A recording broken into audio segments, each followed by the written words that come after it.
right, I think we're live. Hey, good morning. Good morning. First, I feel like I have to apologize for the terrible lighting. Um, It's because you're not home. I'm not at home. I haven't been home in, like 6 months. But I digress. I'm here in Alabama. I'm visiting my family today. Well, actually, this week. And I'm here because my aunt passed away. And it really Mm, has made me think because I know you have gone through grief. Just a little over a year ago, yourself, you lost your mhm. father. Right, my father, who's hearing. Hmm. Yes. Yeah. And I just lost my aunt, who I very much cared for and was very close with. She's deaf. And Mm, I realized that Codas and their role in the space of grief is really interesting. And so I thought maybe we could talk about that today. yeah, for sure. So we found out that my aunt had cancer, just like maybe 2 months ago. And she's 87. She was 87. She lived a very full life. The happiest person I have ever met, truly. She never met a person that she didn't just instantly fall in love with. It didn't matter if they were hearing, deaf, could sign or not. She just would just love on them to Aw. the best that she could. And when she found out that she was going to pass away at any time, my first thought was her daughter. Her daughter's name is Katrina, and her daughter's a Coda. And I knew that I had to be here. And exactly what my role would be, I didn't know, but I knew that she wanted a simple service. And so I knew that there wouldn't be a whole lot of arranging that needed to happen, but I knew that I couldn't let Katrina be the only one that was responsible for interpreting. I just knew that Whew. was true. And this is my mom's sister. And they lived literally like right around the corner from each other. Like my aunt's right behind my mom's house. And so I knew that my mom would also need me to be there to interpret as well. And it's odd because the week, or actually a little bit more, before I started my grieving process, and she hadn't even passed away yet. We knew that it was going to happen anytime, and I had already started my grieving process. I was crying a lot. I was upset. I was sharing with my wife about how much I would miss her. And it was just really interesting how our minds and body sometimes just take over to just sort of like expedite the process so that I could be fully present and ready to serve whenever I arrived. Oh, I know. wow. Um, Yeah. and I'm sure this happens with many families because, Yeah. there's in every family, there's always like the person, Yeah. right, who like takes charge and, does it all. Yeah. And so this isn't like news, I think. But I think it may be a little bit different with Codas because Codas have been used to taking over and taking charge all growing up. Yeah. And I think this feels a little bit different because it doesn't really give you a chance to be yourself and to grieve and to have messy moments in the moment, right? And to then be called to duty to interpret, you may not have space to do that. And all at the same time, you want to honor their grieving process, their ability to connect with hearing family and friends, and so on and so forth. And so it's difficult to think about yourself when you're having to think about others. It's a hard balance to maintain. I have to admit I'm fortunate because my family, there's never been a suppression of emotion in my family. I never learned how to do that. I never learned how to suppress my emotions. Now, society certainly taught me how to do that, but my dad, for an example, isn't the typical Southern man. He cries willingly. He will absolutely be willing to share his emotions. My dad was the same. Yeah, and so I'm so grateful for that because during the visitation, there were hearing family members who grew up with Aunt Sybil who wanted to talk to my mom, and I immediately started crying. I was actively crying while I was interpreting, and they might have felt like, okay, well, it's not polite for her to not control her emotions, but my mom didn't ever exhibit any kind of expectation for me to suppress my emotions. She really allowed me to be emotional, and I felt really lucky because I know that that's not often true for many other codas. But I also I saw that there was, deaf friends of Sybil there. My mom and dad were there, and then hearing family members. So hearing neighbors, and I say neighbors in quotations because they live in the middle of nowhere. Like my parents live in the middle of nowhere. So our neighbors are literally like, gosh, I don't know, a mile away.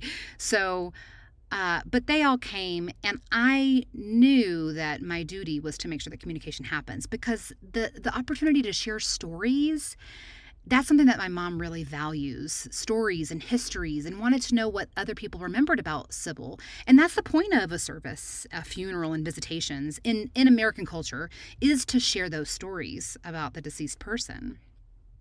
Right, and it helps with the grieving process. Absolutely. So when you have a language barrier, that important part of grief sometimes doesn't happen. And so if there is no coda or any other interpreter present, that doesn't happen. So I recognize that to be really important for my mother in terms of her grieving process. And it was really important that Katrina did not have to take on that part of the grieving process, too. So true. Right. So I was really curious because I know that codas have a really intimate experience with grief. Many codas do. They typically are the ones that are sharing the bad news to family members that they may not live very long. And they are the ones that share the bad news to others because they're the only ones that have both languages. And so then how does that impede their own grieving process? I, again, am lucky. I was allowed to grieve while I was providing services, but other codas may not be able to or not supposed to. If they're expected to withhold their own grieving process. And so I've been thinking a lot about that today.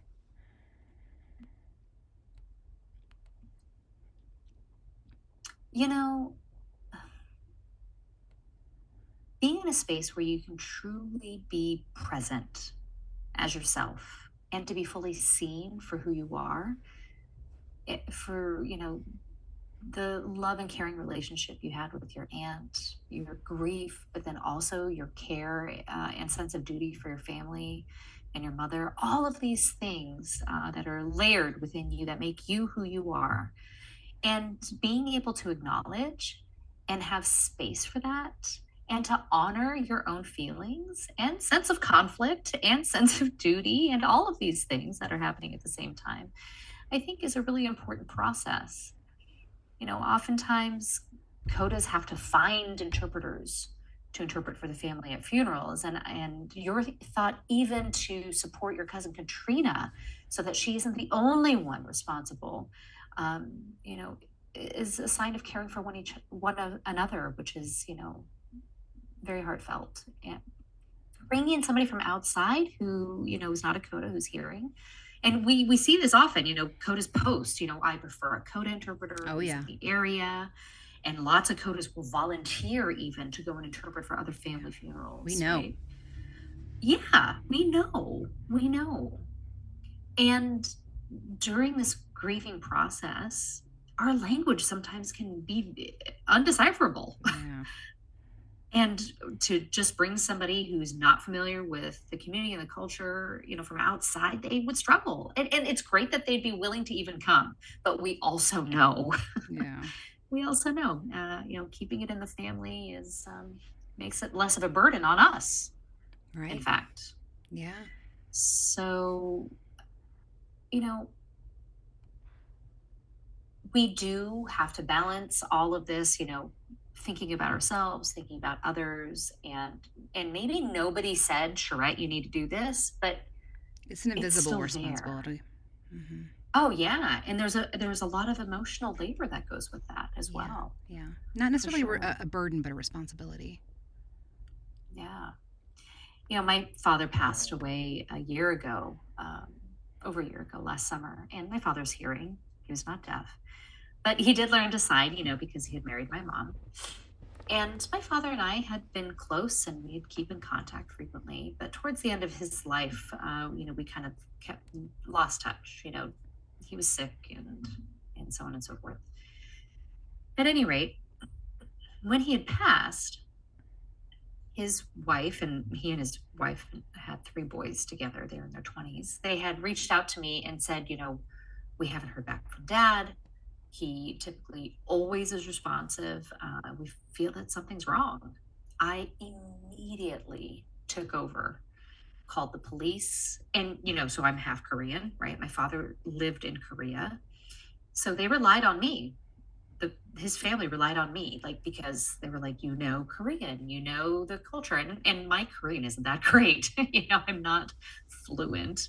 Not fluent enough, certainly, to be able to call the Jeez. police and file a report and tell them what's going on. Man.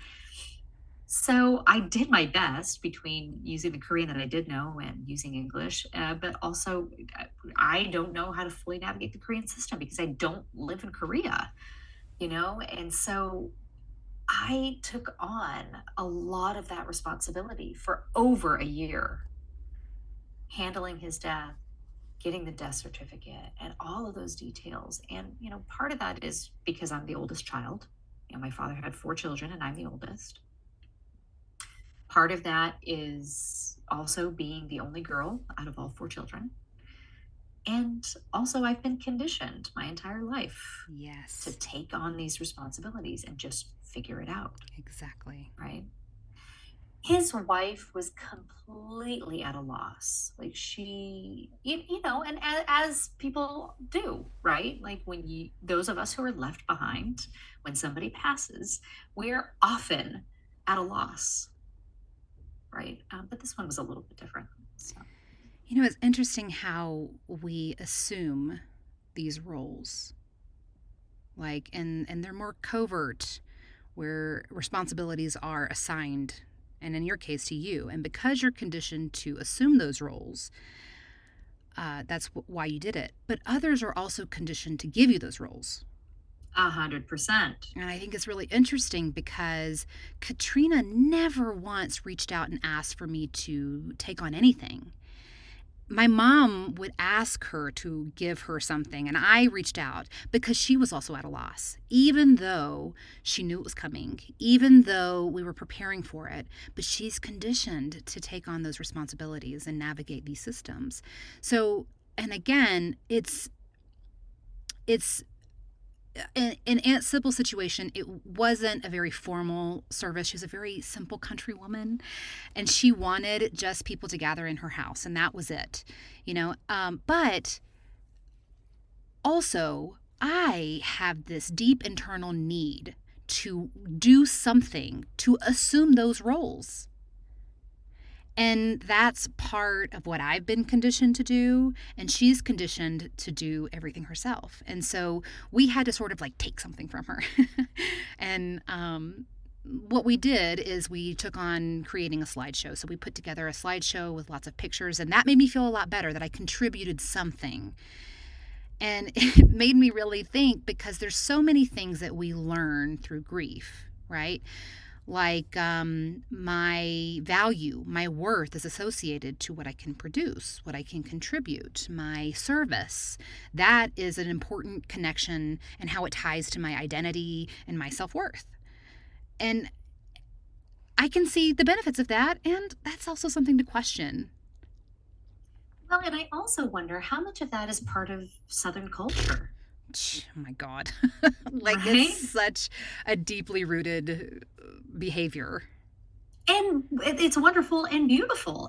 And also, there's a cultural expectation Yeah. that's there. That's another layer on top of being a coda, where we're already, Yeah. held responsible for these things. And when I came home, and often when I come home, I assume some old habits that I have worked actively to get rid of.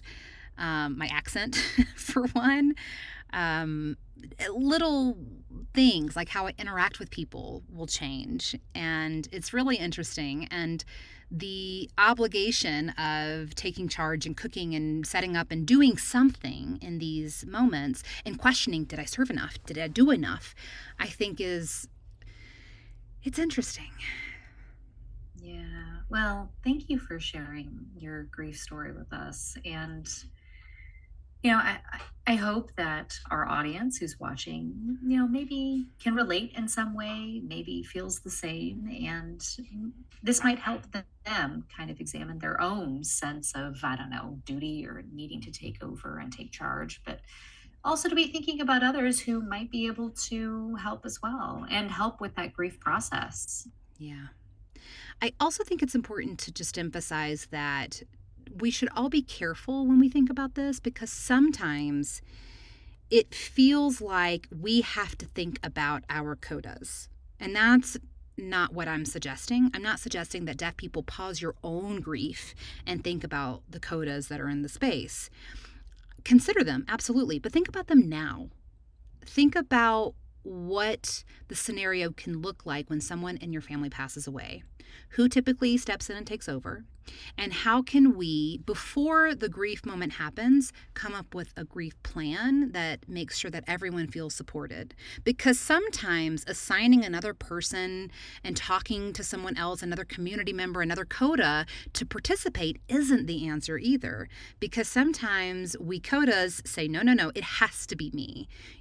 You don't know my family signs, for example. My family has a lot of very particular signs that we call ST sign language that we have come up with over the years. And so even if I brought in another CODA, they're not going to know how to sign mother in this That's way. the other part. Yeah. And they're not going to know that this is a sign for father. They're not going to know that. And I can tell them these things, but they're not going to produce it in quite the right way. So I think the point is having these conversations and considerations before it happens and what all of our roles are during grief moments. And to question if this is a healthy way to come up with a grief plan. And if not, then can we talk about that? What would be a better approach to dealing with grief and doing so before the grief happens? Yeah. Well, everybody is responsible for their own actions, their Absolutely. own feelings, and their own decisions, right? During this process as well. And so to even place blame or responsibility on somebody else, in fact, is misplaced. So if you're feeling a sense of duty and obligation, it's something to look at. Do make a decision that's right for you. And if it feels like that you have to fulfill this duty, then fine, be Yeah. that. And Be sometimes it honest feels about like you it. do. Mm-hmm. Yeah. But sometimes you feel like you need space and you need to get away. And that's okay too, right? But you need to do what's right for you because we can't control other people, their behavior. We can't guilt trip other folks into doing things, right? Everybody is responsible for themselves. And that's really important for us to remember. Absolutely. So I wanted to show the slideshow that I made just to wrap up our conversation today. I think that this was my opportunity to honor my Aunt Sybil and share some of her happiness because truly she was full of joy. I would love if you did that. Thank you for sharing. All right, thank you.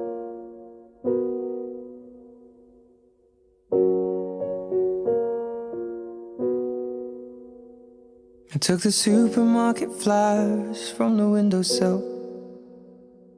I threw the day old tea from the cup. Packed up the photo album Matthew had made. Memories of a life that's been loved. Took the get well soon cars and stuffed animals. Poured the old ginger beer down the sink. Dad always told me, don't you cry when you're down. But Mum, there's a tear every time that I blink. Oh, I'm in pieces, it's tearing me up. But I know a heart that's broke is a heart that's been loved. So I'll sing hallelujah. You were an angel in the shape of my mom. When I fell down, you'd be there holding me up. Spread your wings as you go. When God takes you back, He'll say hallelujah, you're home.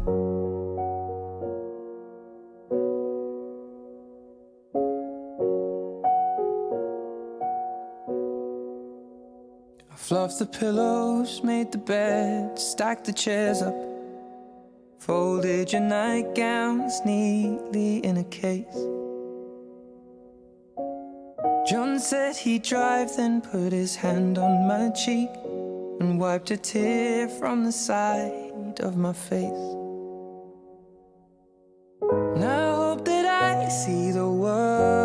you did. 'Cause I know a life with love is a life that's been lived. So I'll sing hallelujah. You were an angel in the shape of my mom. When I fell down, you'd be there holding me up. Spread your wings as you go. And when God takes you back, he'll say hallelujah, you're home.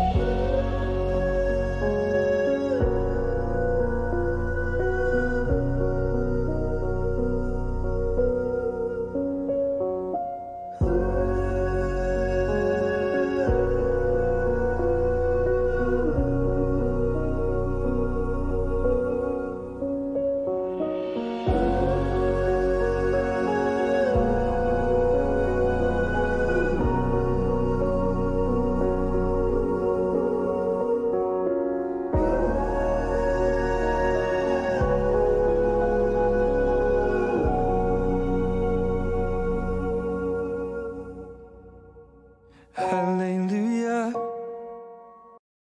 You were an angel in the shape of my mom. You got to see the person I have become. Spread your wings, and I know that when God took you back, he said hallelujah, you're home.